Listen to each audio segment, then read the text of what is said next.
Eh bien bonjour les amis, c'est Seb, votre coach sportif passionné des sports. Et vous êtes un homme ou une femme depuis 40 ans, vous voulez perdre du poids, avoir une transformation physique, c'est ici que ça se passe, yeah.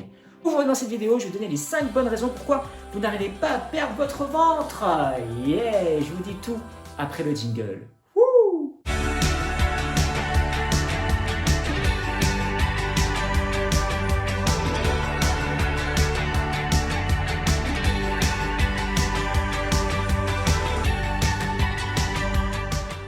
Allez, c'est parti les amis. Aujourd'hui dans cette vidéo, je vais donner les 5 bonnes raisons pour lesquelles vous n'arrivez pas à perdre votre ventre. Vous soyez un homme ou une femme. C'est vrai que pour nous les hommes, c'est vrai que le ventre, c'est vraiment une partie charnière. On a du mal, après 40 ans, on prend du ventre et on veut le perdre. Mesdames aussi, vous voulez perdre votre ventre, vous avez certainement eu peut-être des enfants. Ou forcément, la vie fait que vous avez mangé peut-être un peu plus riche et vous n'arrivez pas à perdre du poids. Et donc, il y a du ventre, il y a de la graisse qui est ici et on n'arrive pas à la faire partir.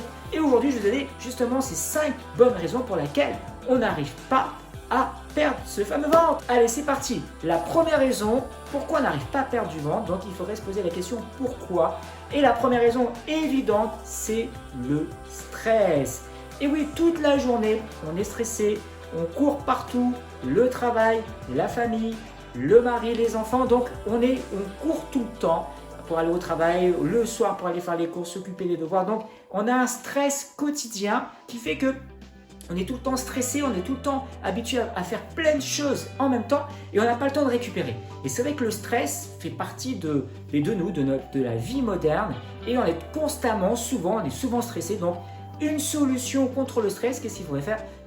Le sport, forcément, mais aussi autre chose qui va beaucoup plus vite, beaucoup plus puissant, soit la méditation ou le yoga. Le fait de respirer, le fait que quand vous commencez à être stressé, commencez à prendre du recul et respirer. Faites de la méditation, du yoga le matin, par exemple, la première chose que vous faites en vous levant, faites un peu de méditation ou tout simplement lorsque vous sentez que le stress arrive de plus en plus, respirez, prenez du recul. Pensez à prendre une bonne bouffée d'oxygène et là, on inspire, on souffle. Vous allez voir, votre stress va partir petit à petit et vous allez pouvoir repartir sur d'autres activités. Mais la méditation, le yoga, la respiration fait que on diminue le stress et forcément, on perd du ventre. Donc ça, c'est la première raison pour laquelle on n'arrive pas à perdre du ventre, le stress. Deuxième bonne raison, ça vient au niveau de notre alimentation. On mange trop sucré. Et oui, j'arrête pas de vous le dire, allez acheter directement vos produits chez votre boucher ou votre primeur, allez au marché, cherchez vos fruits et légumes, évitez tous les produits industriels où ils rajoutent du sucre. Et oui, maintenant il y a beaucoup de sucre, beaucoup de colorants, beaucoup de conservateurs, ce qui fait qu'il y a du sucre partout et lorsque vous mangez, ça va se stocker directement. Donc il y a les sucres qu'on retrouve dans les plats, on va dire préparés, mais il y a aussi la façon dont vous préparez peut-être vos repas, on cuit trop de riz, on mange peut-être trop de riz, trop de pâtes, trop de pommes de terre. Quoique, si on les cuit à la bonne cuisson a diente, il n'y a pas de problème, ça va être de l'énergie. Donc pensez à vos cuissons des riz, des pâtes, des pommes de terre, évitez la purée parce que là directement, clac, ça va directement dans le ventre. Et voilà, donc il faudrait éviter un maximum les sucres au niveau de l'alimentation, au niveau industriel et la cuisson des riz, pâtes, pommes de terre. Donc éliminez les sucres, déjà vous allez voir, tac, votre ventre va commencer à disparaître. Alors je ne dis pas qu'il faut éliminer directement riz, pâtes, pommes de terre, ni les confiseries, il faut continuer à se faire plaisir, mais peut-être les cuire différemment, peut-être acheter des produits un peu plus sains et vous allez voir, ça va marcher pour vous. La troisième bonne raison pour laquelle on n'arrive pas à perdre son ventre, si on boit un peu trop d'alcool.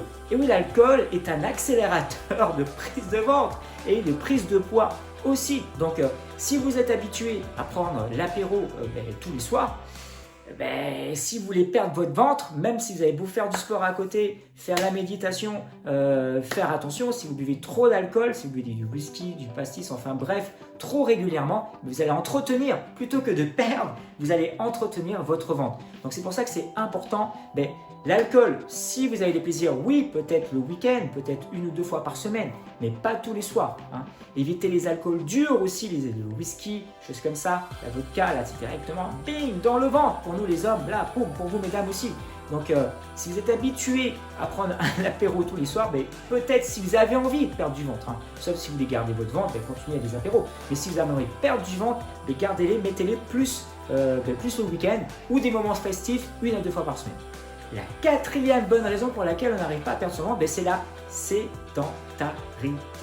Et oui, là actuellement, si vous êtes en télétravail, vous êtes assis ou vous avez un métier sédentaire, vous êtes assis toute la journée, le fait d'être sédentaire, vous prenez votre voiture, vous allez à votre travail, vous montez, prenez l'ascenseur, vous asseyez, hop, etc., etc. Donc la sédentarité fait que fait que on ne grille pas de calories et on entretient. Parce qu'on va prendre son petit déj du matin, on va prendre son repas du midi, on va dîner le soir, mais il n'y aura pas eu de dépenses énergétiques. C'est-à-dire que vous n'allez pas faire une séance de sport, vous n'allez pas prendre des escaliers, vous n'allez pas transpirer. Donc ce qui fait que tout ce que vous allez manger, ça va être du plus et vous allez le stocker. Le fait de rajouter une activité physique, le fait de, au lieu par exemple, si vous n'avez pas le temps de monter les escaliers, prenez pas l'ascenseur, faire pourquoi pas, levez-vous un petit peu plus tôt le matin pour faire un peu de sport, fait que votre ventre aussi va partir. Et la dernière, j'ai fait d'ailleurs une vidéo sur ça, c'est le sommeil. Et oui, il faut bien récupérer. Le fait de bien dormir, le fait de dormir, allez, 7 heures, 8 heures par nuit, on est top, notre organisme continue à récupérer pendant ce temps-là. Si vous dormez seulement que 4 heures ou 5 heures, qu'est-ce qui se passe? Vous allez vous réveiller fatigué. Et lorsqu'on est fatigué, qu'est-ce qui se passe? Certainement, vous l'avez déjà dû le faire. On mange un petit peu plus. Donc non seulement notre organisme n'a pas eu le temps de récupérer, n'a pas eu le temps d'éliminer, n'a pas eu le temps de recharger les batteries, mais non seulement vous êtes fatigué et pour rester éveillé, vous allez manger un petit peu plus. Donc ça fait double dose. C'est-à-dire que vous êtes fatigué et pour lutter contre cette fatigue, vous allez manger un petit peu plus riche, un peu plus de sucre, peut-être un verre. Donc voilà, pensez à bien dormir. Alors pour résumer, les 5 bonnes raisons, le stress, le sucre, la sédentarité, le sommeil et l'alcool. Vous arrivez à contrôler ces 5 bonnes raisons, et déjà les amis, vous allez voir votre ventre. Bam! Je vous dis à bientôt pour une prochaine vidéo. Ciao, ciao! Yepa!